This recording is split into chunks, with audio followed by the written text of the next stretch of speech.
Welcome to the Taskade channel. In today's video, we will show you how to see all the workspace tasks in one place. At Taskade we have workspaces and subspaces to better organize our work. Within this structure, we can have one or more projects, and within each project, we can assign the tasks.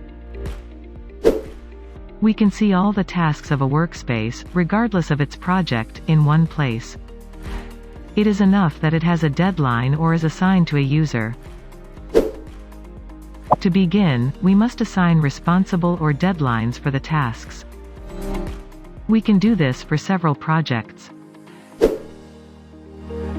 Now, we go back to our workspace. And we click on the Tasks tab. Here we can check all the tasks that meet our criteria in Workspace, regardless of the project. It is also possible to apply filters and use date options.